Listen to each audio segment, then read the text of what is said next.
Good morning. So I'm here at Warrington Cemetery. I've been here before.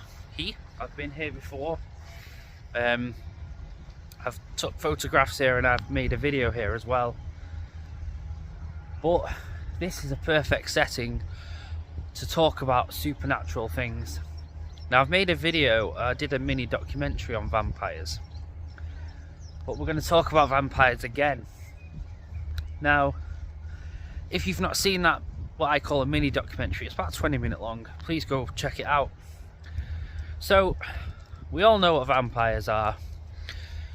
You know, corpses rising from the grave to feed off the blood of the living, or drain your life or energy force.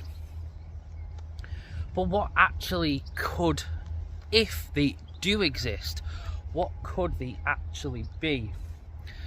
So, if a vampire is real, when it rises from the grave, does it look like, you know, a pale, you know, moving, living being that still has the strength to move around and to function, to prey or hunt humans to feed off?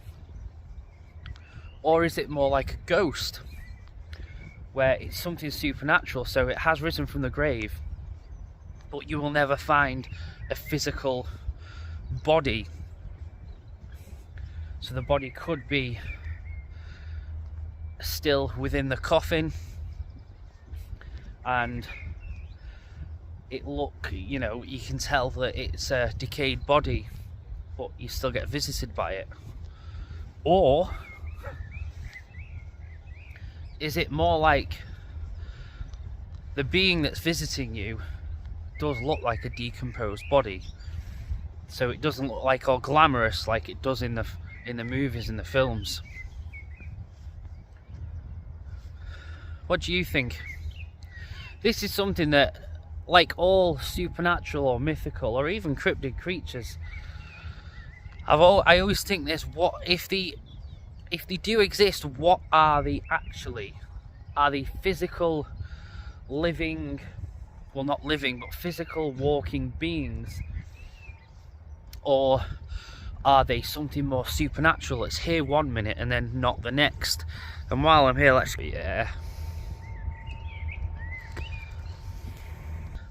absolute love being in graveyards. So yeah, vampires, what are they? So let's go through over a few potential what vampires could actually be. So I've just gone through what I think they could be. How could they function? How could they prey on the living in different forms? So, for example, if they rose from the grave and they were still beautiful or attractive, and they were still functional, they still had strength to move around and do things, more like what you see in the movies, then what keeps them going? Obviously the blood, but what would that look like in terms of, if for example you were to capture one and throw it in an MRI machine, what would it show you? Does that make sense? Now I think a grass cutter's coming this way, so I need to move. So what would that look like? And then you also have, what if it is more supernatural? Well, if it's more supernatural, then it's more like a ghostly visitation. So you may see this thing in night, while you're in bed, and you might think you're having a dream or a nightmare, or it could actually happen to you while you're out and about walking. You never know. and you might find physical effects, but you will not see or find the physical being that actually caused it, and you'll feel weakened and drained. And some people have been visited, or allegedly been visited, by vampires at night, and they've had little puncture wounds there. And then you have the other, which is, what if a decomposing body that's in the ground actually wakes up in the night, digs itself out, and goes to the closest living person it can find, and feels that it needs to feed off someone's life force to gain their own, because they're in some kind of limbo. You know, they've just woke up in their own grave, but they're alive, and they need substance, they need life force. Could that be possible? Now, I have seen a documentary about this. Well, I've seen several vampire documentaries, and it is believed that the plagues that plagued Britain and many parts of Europe could actually be responsible for some alleged vampire epidemics or incidents in past centuries. So when they've dug up graves and they've seen what it looks like, 2 weeks after burial, what they could have been seeing was just normal natural decomposition that they've associated with vampire tendencies. So we don't know. We generally don't know. And again, not everyone believes in vampires. There are a lot of other things that people probably think could more likely exist than vampires, but it's just something that I love talking about. Now, again, like most cryptids and like Bigfoot and big cats in the UK, there are a lot of ifs, buts and maybes. Now, vampire is a superstition and a mythical creature and a supernatural creature and an alleged creature. Now, I like to think that there is some truth behind vampires, and there must be, because there's been lots of cases and epidemics over centuries for it not to have some kind of substance behind the myth. And there have been many cases, and I think what I might start doing is doing a little series every now and then where I go over a different vampire case that's happened in the past, or not just the past, over the last couple of decades as well, because it has happened in the last 50 years. There has been alleged vampire cases where people have actually dug up graves because they suspected the person in that grave to be a vampire. Now, believe what you believe, but all myths, superstitions and legends and alleged supernatural creatures and mythical creatures, there's always some kind of root behind it. There must be a reason why that has begun, if that makes any sense. So I believe there is some truth, if not a lot of truth, behind a lot of kind of superstitions or myths and legends. And when you're in a graveyard like this, and there's old graves that are like centuries years old, it always takes me back to the classic 18th, 17th century, a little town that are being plagued by a vampire in the night, and they get the stakes, pitchforks, fire at night, dig it up and try and rid of it in the middle of the night. That's what I think of when I think of vampires, and I think of like really old churches and castles. But again, that's because I really like the black and white old school horror films, and that's what the settings are like. So in terms of what vampires are, again, like most things unknown and supernatural, it's still a question mark. I mean, you could watch any documentary about an unknown creature or a myth, and 99% at the end of the documentary, it's still unknown. They've not come up with any conclusive conclusion to what it is or what it could be. And it's exactly the same as vampires. One thing I will say about vampires is, no matter what shape or form they are, they do drain your substance. Whether that's your blood, your energy, or your mental energy. Because you're either going to feel weakened because they've took you, or allegedly took your blood, or they're a psychic vampire and they're draining you mentally, or some people may think they're being fed up on by a vampire, and just the thought of it and how much it plays on the mind drains them, because that's all they're thinking about. Now this is very few and far, like, you know, the way I'm talking about this makes it seem like it's something very common that happens a lot, and it doesn't happen a lot. It doesn't happen to a lot of people, but there are some parts of the world that take the vampire myth a lot more seriously, and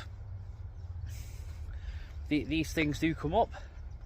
So, well, I just wanted to talk more about the vampire in terms of what it could actually be, if they do exist.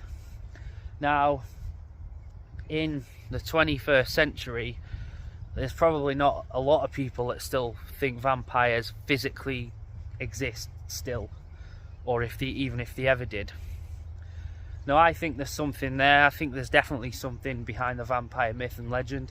I think there has actually been real vampire cases that we've read up on history, because every myth or superstition has to start somewhere. But whether it's lack of scientific enlightenment in centuries gone past, and they've just misidentified decomposing corpses, or there actually has been. So when there have been towns that have actually had vampire epidemics. Now, could this have been caused by the plague or illnesses that just weren't identified at the time?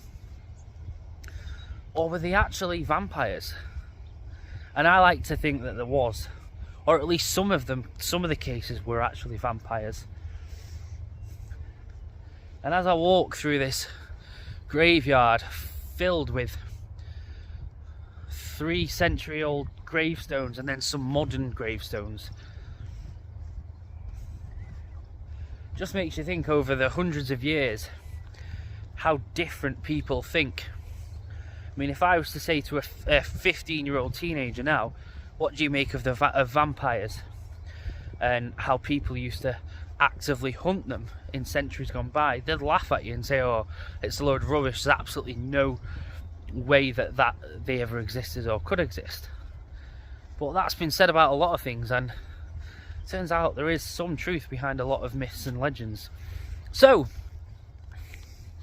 the vampire myth is one of the first things I really got into. When I say really got into, I mean in terms of the supernatural and mythical creatures. I really got invested in. I ordered books off Amazon. I watched loads of documentaries. I ordered documentaries on DVD from Amazon. This was back when I was 15, 16 and 17 years old. And I really got, I don't want to say obsessed, but really invested into the vampire myth. So it's kind of, you know, it's rooted in me. So when I make these videos about big cats in the UK or Loch Ness Monster or anything like that, well, it was talking about getting into vampires that kind of was a big stepping stone for me to get into other supernatural creatures. So, yeah. So what do you think? Vampires, flesh and blood, decomposing corpses that just rise from the grave, or are they completely supernatural in terms of that they're not here but they're also not there? They're somewhere in between, maybe a ghost, maybe an entity, maybe a phantom, maybe you see it in the night and then but you can't hold on to it, you can't grab it, you can't touch it. We don't know. Anyway, I don't want to start repeating myself, so I'm going to call it on this one. So let me know what you think about the vampire myth. Now, if you want to know more about the vampire myth in terms of history and cases and things like that, watch my vampire documentary. Find it on this channel. It's 20 minutes long. It's got more in terms of the history and cases that have happened in the past, vampires in the UK. It's more of a historical, you know, vampires within history. So yeah, if you've enjoyed this video, please give a like and subscribe to this channel if you haven't already. If there's any other supernatural or mythical things you want me to touch up on, please let me know. This was more about the potential things vampires could be. I do go into a lot more factual things on different types of videos, but this, I just wanted to geek out a bit on vampires.